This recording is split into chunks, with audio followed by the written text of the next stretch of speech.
هل وزير الصناعه بعد النهارده داخلين في 6 شهور في الحكومه ما شافش سيادته حاجه ينفع تتباع في البريكس؟ في كل الصناعات اللي في مصر دي ما شافش حاجه ينفع ياخدها رئيس الجمهوريه؟ يا سيدي بلاش هو اللي يروح، ياخدها رئيس الجمهوريه يقول لهم يا جماعه بصوا على هذا الملف، احنا الصناعه دي عندنا جيده وايجابيه، والله عايزين تخشوا معانا في انها مثلا تشيلها الجمارك ونبيعها عندكم. مفيش حاجه خالص. مصر لا تنتج شيء يا جماعه، مش بس على المستوى الاقتصادي وعلى المستوى السياسي.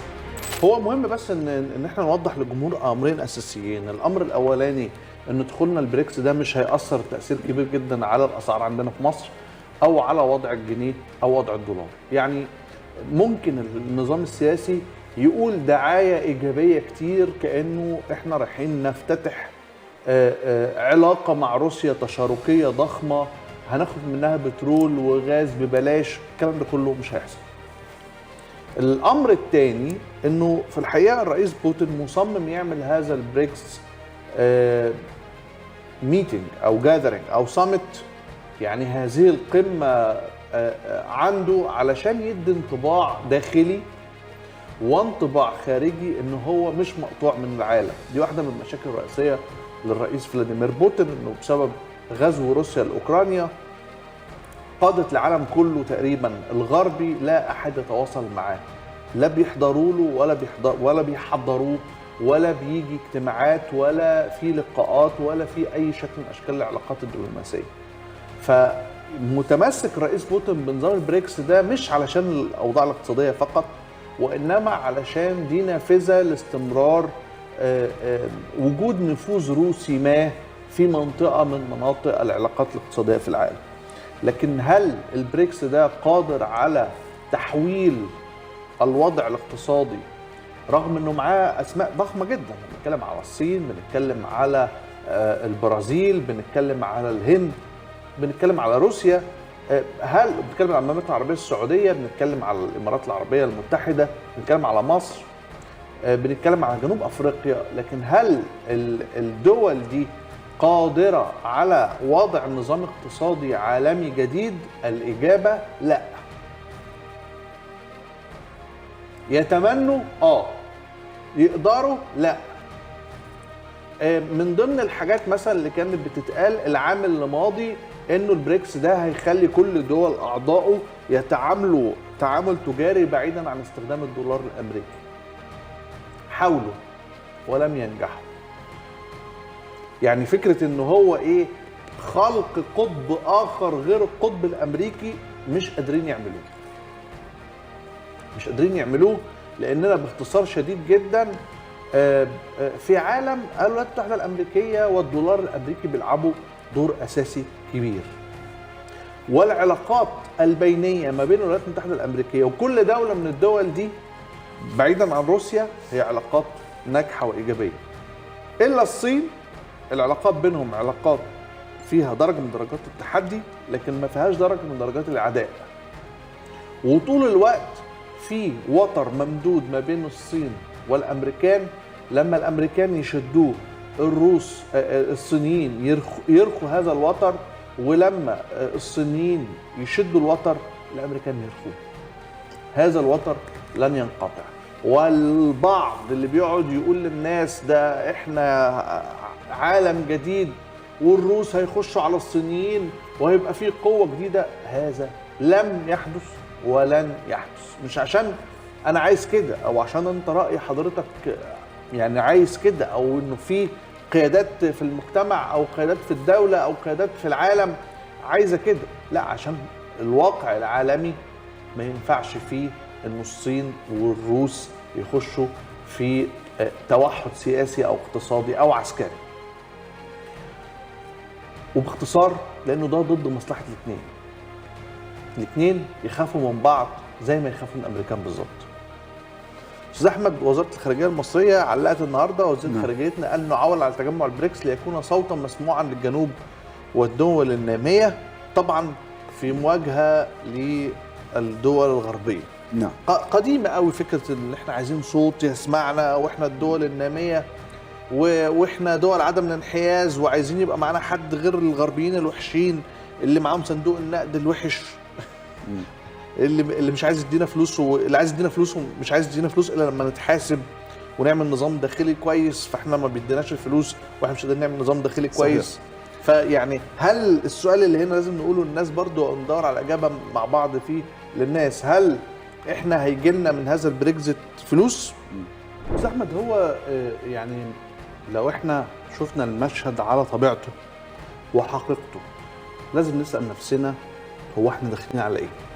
داخلين على تجمع اقتصادي كبير في عدد كبير من الاقتصادات العالميه المؤثره، في منهم عدد من اعضاء مجموعه ال20 طبعا، ودي من اكبر الاقتصاديات في العالم. حقيقي. صح كده؟ حقيقي طبعا. فانت الناس كلها، انت داخل على قاعه الناس كلها بتتكلم في استثمارات ونجاح. صحيح. وتفوق وفلوس، وانت داخل تقول لهم سلام عليكم مفيش قروض. بس ده المشهد. ده حقيقي. انت مش داخل تكلمه تقول له والله انا عايز استثمر في كذا، تعالوا يا جماعه نشتغل مع بعض في الموضوع العلاني، احنا بننتج كذا ومحتاجين ننتج كذا، ما تيجوا تنتجوا كذا عندنا. مفيش كلام من ده، مفيش خطه اصلا موجوده. انت داخل تقول له احنا حلوه قوي، الناس الحلوه دي جميله، الناس الحلوه جميله، تصور خد صورتين، كل حكايتين، اتبسط مع بوتين، قول له كلمتين في الشرق الاوسط، قول لبتاع الصين بقين في البتاع. مفيش قروض. فكرتني بنكته حلوه في شهر 6. يعني انت الناس كلها انت تخيل ان هو قاعه والناس كلها قاعده بتتكلم في صفقات وامضاءات واتفاقات وبتاع، وانت داخل تقول لهم قسم القروض فين؟ الفكره ده اللي حصل بالظبط في شهر 6. كان في 6 تقريبا كان في اجتماع لبعض المسؤولين في بريكس، وكان مثلنا مدبولي ومحمد معيط، ورجعوا لنا بالتصريحات كلها، وقد تناقشنا في كيفيه الاستفاده من الصندوق. يعني هم راحوا اول ما سالوا يا جماعه وفين الصندوق بتاع الصلاه على النبي، السلف فين هنا، فين السلف؟ هم ناس التانيين قاعدين زي ما انت قلت حاطين خطط استثماريه، انا حاطط النهارده صادرات ليك، انا عايز افتح مصانع عندك، انا عايز افتح منطقه حره عندك، احط جمارك، اشيل ضرائب، انت رايح يا باشا فين الصندوق؟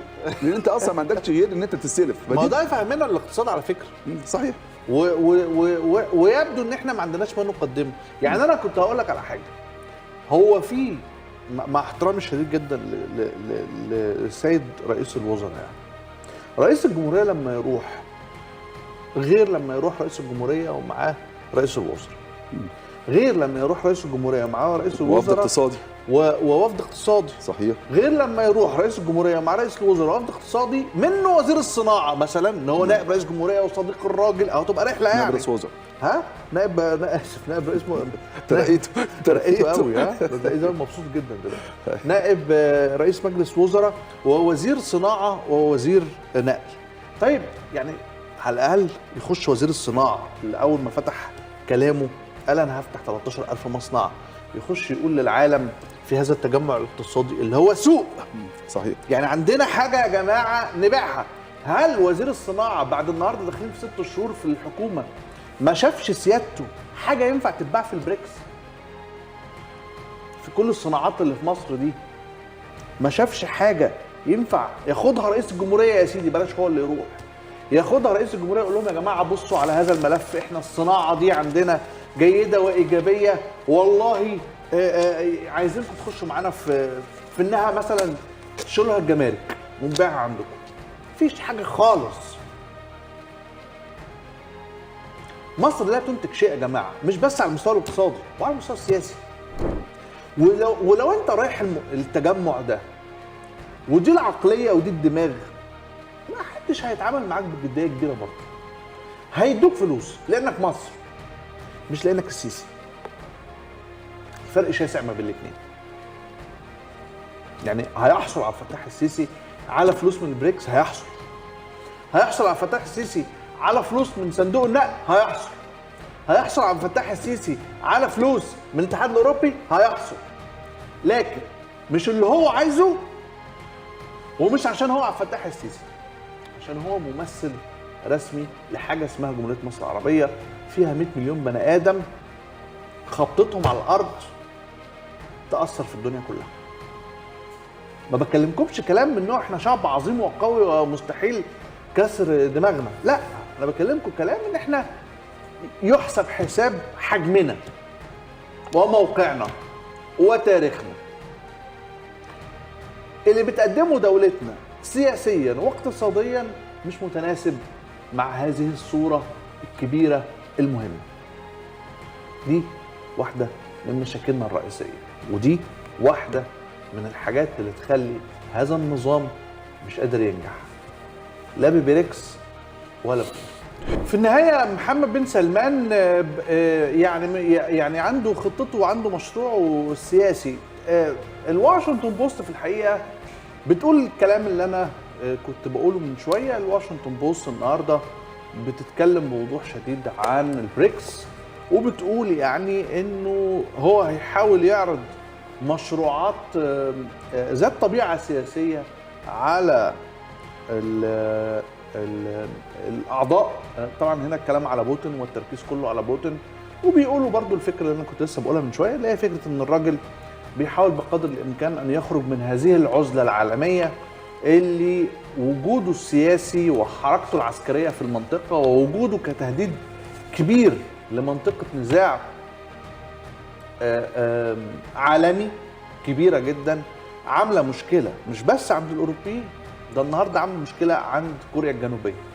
تقول لي يا عم سميح اللي جاب القلعة جنب البحر، أقول لك إنه في 12,000 عسكري من كوريا الشمالية دخلوا ووصلوا إلى روسيا علشان يشاركوا في العمليات العسكرية وفي الجهد العسكري الروسي في أوكرانيا. وده يوريك أمرين أساسيين، إنه رقم واحد إن المنطقة دي من العالم فعلا داخلة بمنطق عالمي. كده إحنا بنتكلم على 3 جيوش تابعة أو حليفة لبوتين موجودين في هذه المنطقة من العالم. بنتكلم على روسيا، بنتكلم على بيلاروسيا، بنتكلم على كوريا الشمالية. أول ما الكوريين الجنوبيين عرفوا وسمعوا الأخبار وسمعوا التقديرات بتاعة إنه في جنود ووحدات عسكرية كبيرة هتروح من كوريا الشمالية إلى أوكرانيا تجتهد في المجهود الحربي أو تساعد في المجهود الحربي الروسي في استمرار غزو أوكرانيا، فجأة بنصحى من النوم الصبح نلاقينا إن كوريا الجنوبية فاتحة علاقة جيدة جدا مع أوكرانيا، بتقول لها ده أنا هديك سلاح مجاني. وكأنها بتقول لهم يعني طيب انتوا عايزين تنقلوا شكل العمليات العسكرية ومكانها من الحدود ما بين كوريا الشمالية وكوريا الجنوبية إلى أوكرانيا، ماشي يلا نروح نلعب كلنا في أوكرانيا. إيه علاقة ده بينا يا عم الحاج؟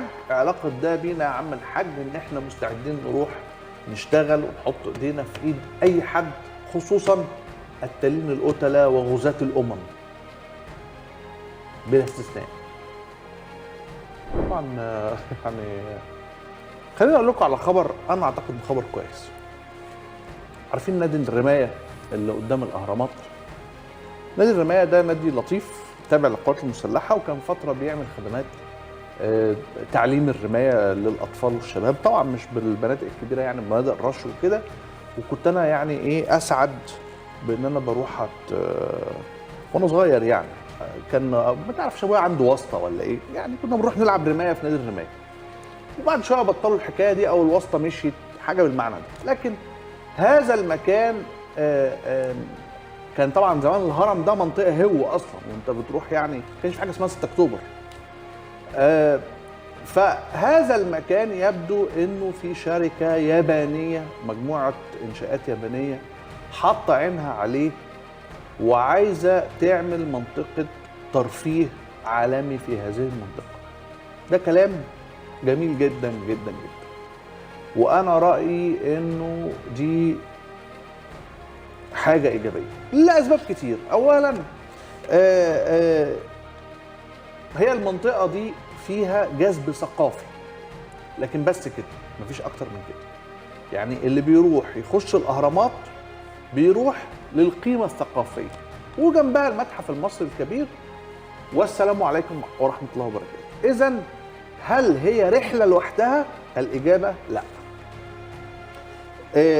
المجموعه تايتان اليابانيه دي مجموعه انشائيه بتفكر تعمل في منطقه نادي الرمايه استثمارات لا تقل عن 2.5 مليار دولار بإنشاء مدينة ترفيهية عالمية. لو الخيال اللي عندهم، احنا لو بنتكلم على حاجة زي ديزني باريس، فاحنا كده برافو ومبروك علينا، ويا ريت نسرع شوية ونخليهم يشتغلوا بسرعة. نكسب حاجتين أساسيتين. نكسب رقم واحد إنه المنطقة دي يبقى فيها شكل حقيقي للسياحة، مش سياحة قايمة على المزار الثقافي والمتحف فقط، وإنما كمان فيها مزار ترفيهي. والمزارات الترفيهية دي الناس يعني اللي ما تعرفش، الناس بتروح مثلا من كل أوروبا لديزني لاند اللي في باريس علشان، وبتشتري تذاكر اونلاين قبل ما تروح، علشان هي في النهاية ديزني لاند دي حاجة تتراح، حاجة لطيفة تتراح. الحاجة التانية انه الثقافة اليابانية في المجال ده ثقافة لطيفة ما فيهاش خرافات كتير، وفيها شخصيات مهم انه اطفالنا وعيالنا يعرفوها، زي ما مهم ان هم يعرفوا بقية الشخصيات اللي بتبقى مع والت ديزني او الثقافات الامريكيه يعني. فاعتقد انه ده مشروع لطيف. طبعا في حاجه كده جانبيه، انه كويس ان القوات المسلحه مستعده تبيع جزء من انديتها واراضيها في مقابل ان احنا نعمل حاجه اكبر اقتصاديا، وده يبقى تغيير ايجابي جدا جدا في طريقه تفكير وفهم القوات المسلحه لدورها في مصر. غير كده والموضوع ده لو باظ وضاع من ايدينا، فاعرفوا ان الفساد قضى عليه. ليه؟ لان اليابانيين ما لهمش في الفساد، عكس الصينيين. مفيش شنطه تحت الترابيزه وشنطه جنب الترابيزه، ما لهمش في هذا الكلام خالص. مفيش اصل هنعمل وحده مش عارف فين علشان الباش، لا مفيش. فنقدر نخش ويبقى عندنا ترفيه مش دافعين فيه فلوس، الاخرين دافعين فيه فلوس، ونعمل حاجه جديده في هذه المنطقه الثقافيه من العالم، وتنور اكتر ما هي منوره. جنبها على طول في مول مصر، جنبها على طول في مدينه الانتاج الاعلامي. دي تبقى حاجه شديده اللطف، وحاجه في الحقيقه تبقى لطيفه جدا جدا، واتمنى لها كل النجاح.